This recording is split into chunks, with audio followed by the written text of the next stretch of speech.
In a lengthy interview that our honoree gave after the November election and the tumultuous events of 2020, from COVID-19 to the murder of George Floyd, he reflected upon some of the principles that have guided his life and career. He quoted a leading member of the St. John Baptist Church in Richland County, South Carolina, and Mrs. Jones, as I recall, who declared that the 11th commandment was, "Don't throw cold water on another person's possibilities." Congressman Clyburn has spent his life working to provide avenues of encouragement and advancement and to protect those upon whom cold water, or worse, might be thrown. From his early days as an English and world history teacher in Charleston, South Carolina public schools, to his current work as the Majority Whip in the United States Congress, he has promoted educational opportunities, championed rural and economic development, secured funding to restore several important sites on the campuses of historically black colleges, and sponsored legislation to preserve historic sites relating to the end of American slavery and the Reconstruction era.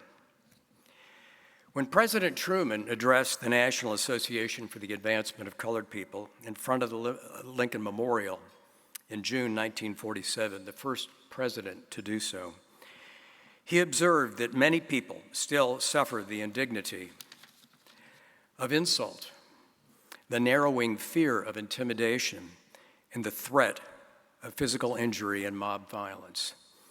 In 1948, he issued an executive order that began the desegregation of the armed forces and took steps that led to the establishment of the U.S. Commission on Civil Rights. Now, to those of us today, those seem like baby steps. They weren't 75 years ago. And yet the color line that W.E.B. Du Bois and John Hope Franklin, our 1999 honoree, have talked about, that color line still divides us.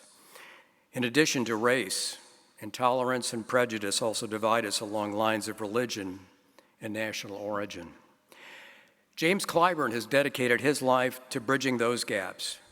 His legislative work spans the fields of education, public health, broadband technology, economic security, the environment, and voting rights. And Congressman, if you would please come up here in recognition of your many accomplishments and the work that you continue to do. On the eve of Juneteenth, the Foundation is proud to present to you the 2021 Harry S. Truman Good Neighbor Award.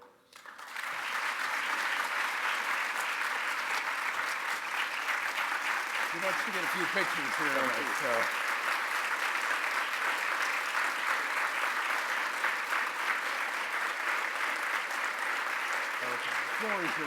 Thank you. Well, thank you very, very much. It's indeed an humbling honor to receive this award. I have been thumbing through the previous honorees, and to be getting an award of which the first recipient was Chief Justice Earl Warren.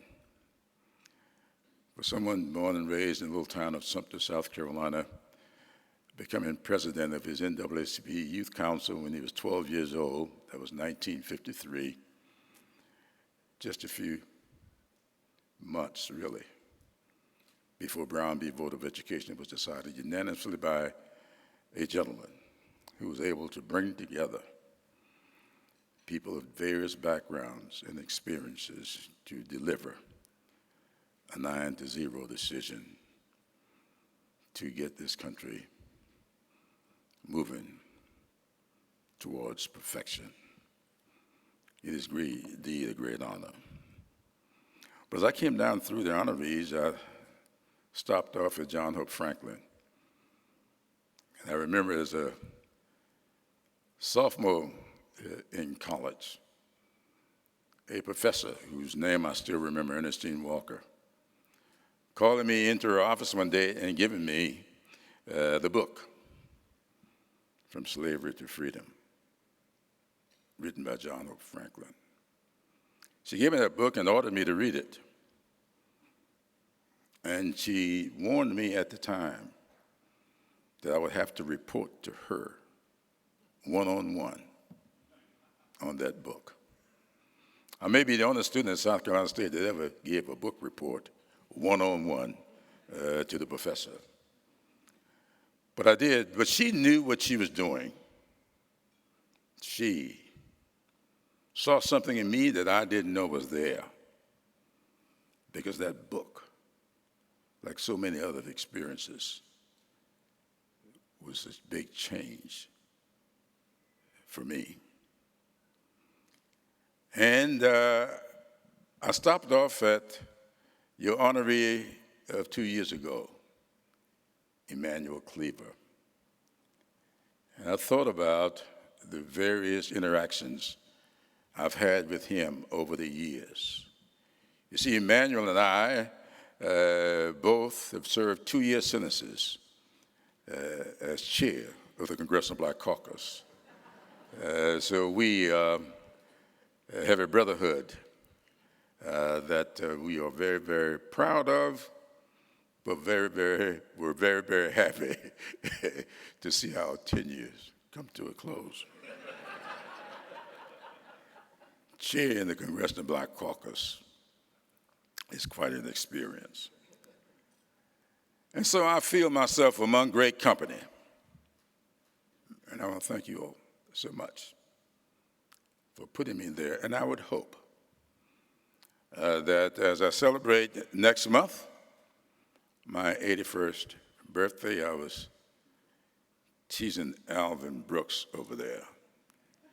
Now, Alvin may not want you all to know how long we've known each other, but we met back in 1974 and have been friends ever since.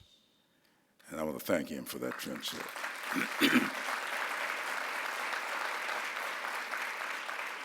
I told Alvin that I was about to turn 81, and he's 88.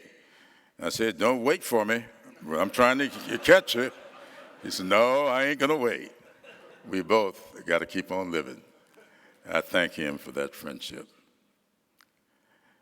The first time I came to Kansas City that I can remember I was invited by Adam Sachs.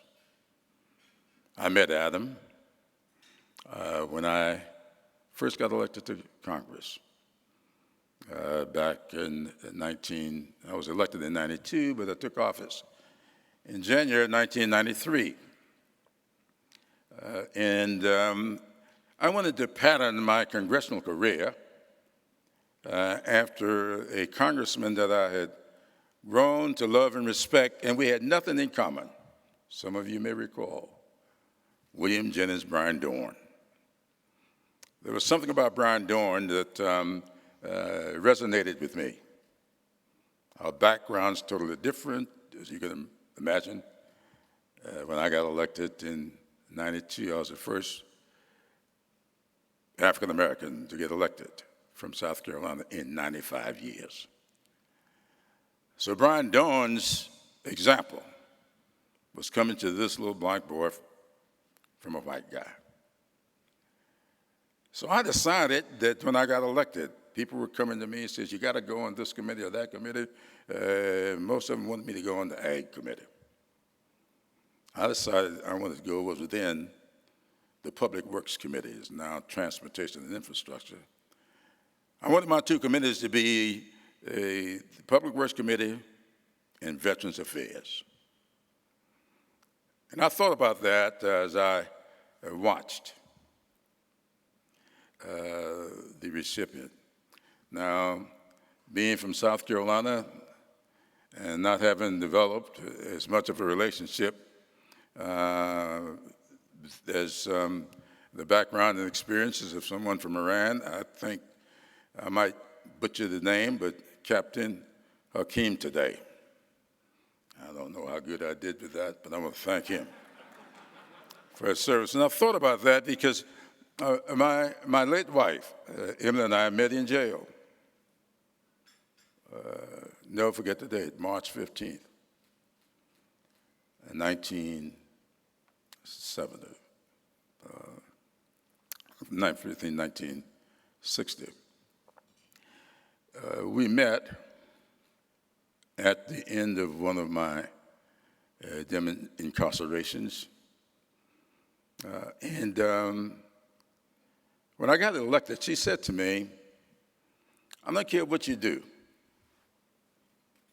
but the one thing I want you to never forget, and that is the sacrifices of the men and women who serve in our military." You see, her uncle, who had paid for her and her sister to attend college because her parents on that little 22-acre farm could not afford to pay for their education. In fact, she went to college late, waiting for her sister to graduate. But her uncle, Joseph Henry Washington, was on the USS Arizona on that fateful day that Pearl Harbor was bombed. And years later, Emily and I were on our way back to the United States from Australia. And we needed to stop in Hawaii for crew rest. We had to spend about 24 hours there. And so they announced to us that we were going to be there for 24 hours. They wanted to know what we wanted to do. And they were taking a list of what people wanted to do during that rest. And people talked about shopping and things they wanted to do. And when they got to her, she says, "I would like to go to Pearl Harbor." Now, I wasn't thinking about anything. I don't know why she made that request, but I knew that with 24 hours in Hawaii, I might be able to rent some golf clubs. But if she wanted to go to Pearl Harbor, I knew that was going to be out. And so they told her that they thought they could arrange it. And when we got there, they did arrange for us to go to Pearl Harbor. We got on the boat and went out to the ship remains. It's now a museum, and we went out to it. And we got to the welcome center there.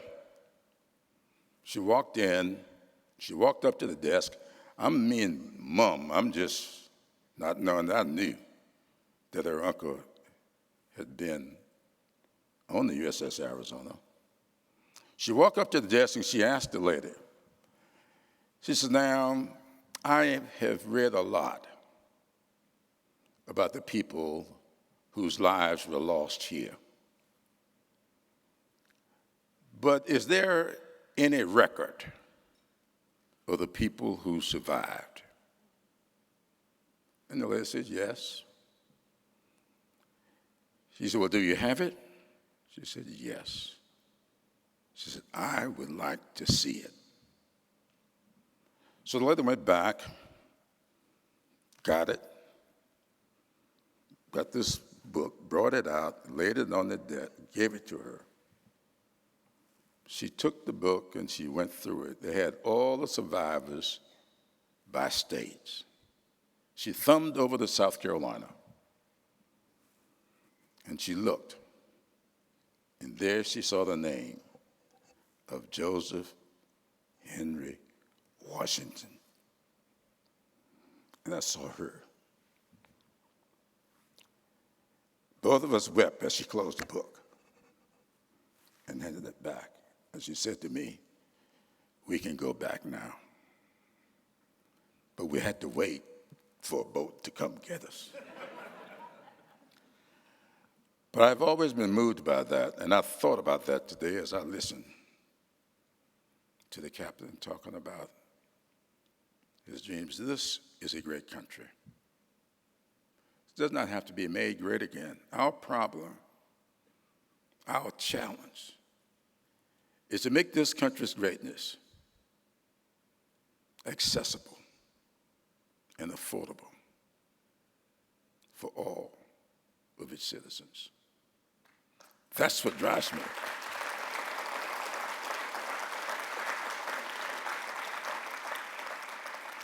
That's what drives me every day. I get up every morning thinking about what can I do to make this country's greatness accessible and affordable for all of its citizens. When I wrote my memoirs, I called it Blessed Experiences. And I said in the introduction to the book, all of my experiences have not been pleasant, but I've considered all of them to be blessings. It's been a blessing for me to have the friendship of Alvin Brooks. It's been a blessing to me to have the friendship of Adam Sachs. It's been a blessing to me to serve with Emmanuel Clyburn. It's been a blessing for me to get to know Harry S. Truman. Now, my father was a fundamentalist minister who preaches often from the Old Testament, as he did from the New.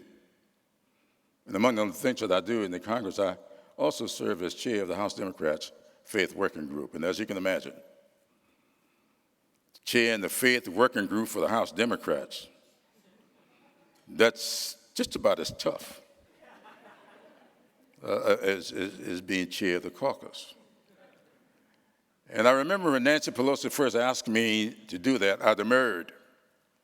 And I said to her, why don't you get one of the ministers to do it? And she said, no, we don't want to get into the nominations here. There's been a certain faith element to your speeches and to your writings. I'd like for you to do it. So I went home to call my pastor because I really didn't think I should do this. And I called my pastor, Joe Dobbett, and I told him what was being requested of me. And I asked him, what do you think I should do? And he said to me, I'm not going to tell you what to do, but I would suggest that you go and reread the book of James.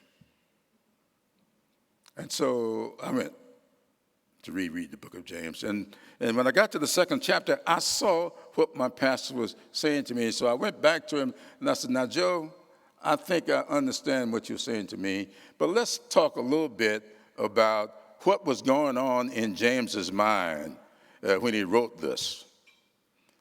And of course, I never went to the seminary, but I sat there with him and we talked about when that epistle was written. Around 44 AD, when the people of the Christian faith were trying to determine what they needed to do in order to demonstrate that faith. And James listened to this debate as they talked, and some of them felt that all you needed to do was just express it. That whatever your faith was, that was relationship between you and your God, and nobody else's business. James felt differently.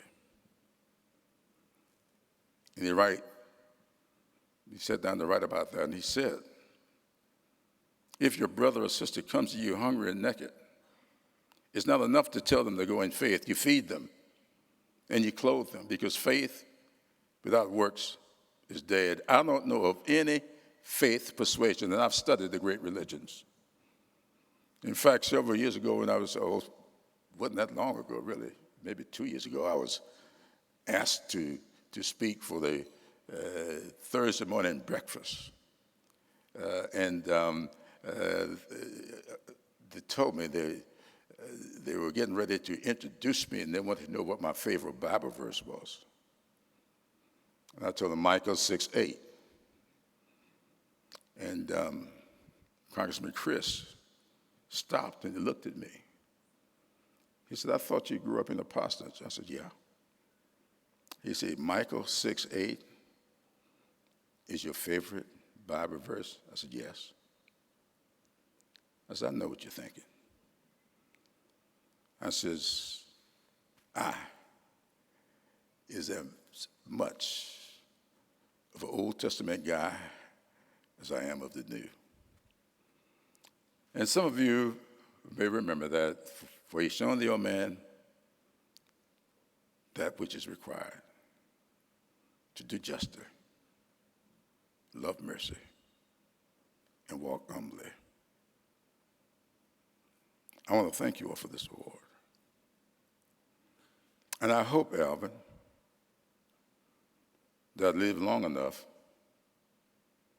to prove myself worthy of it. I want to close my comments here today by running the risk of having Emmanuel Clyburn not speak to me next week. I often think about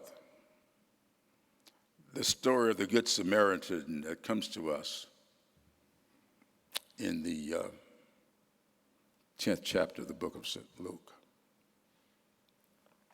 And many of you may remember what led up to that story. This was a group of messengers that had been sent out to spread the word to convert folks. And they were given some instructions. Now, they were told, now, when you go, you don't go out there saying I'm this, that, or the other.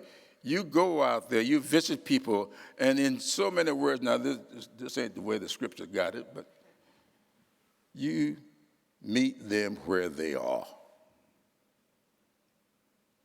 When you go into their homes, you eat what they eat. And they followed those instructions, and they went out and they did as they were told. And they met with tremendous success. And when they came back, they were sharing with the master. The master, they said, we did as you asked us to do, and we had all the success. And one among them, a lawyer, wanted to know, now, with all this success, what can we expect in return?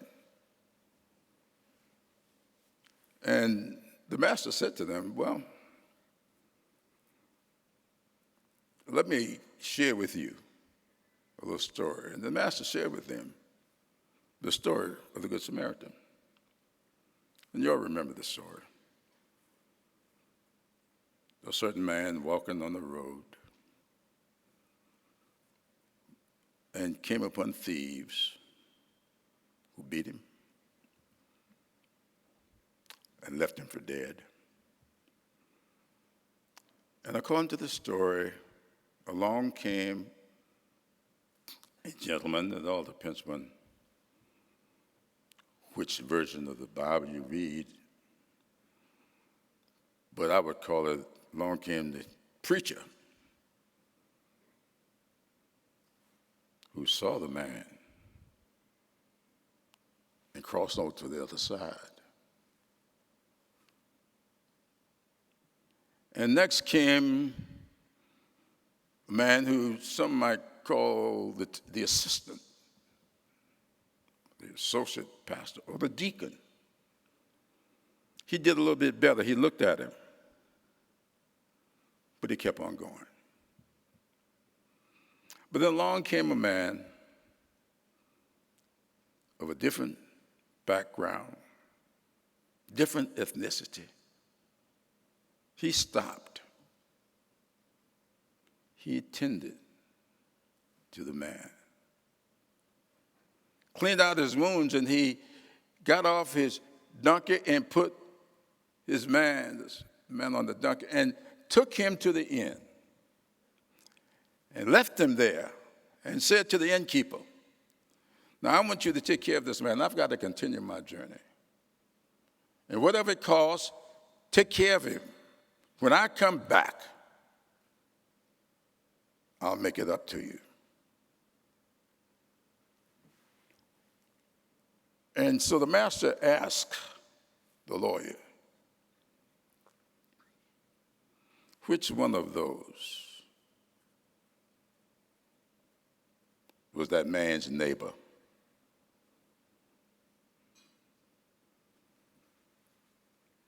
And the answer came, the one who showed compassion. There's a lot to be gathered from this story of the Good Samaritan. But I have only 3 that I want to share with you today. Number 1, being a good neighbor does not require being of the same faith. Number 2, being a good neighbor does not require being of the same ethnicity. But number 3, being a good neighbor sometimes requires getting down off your high horse and ministering to whatever the need might be. And when the master asked that question, the lawyer replied,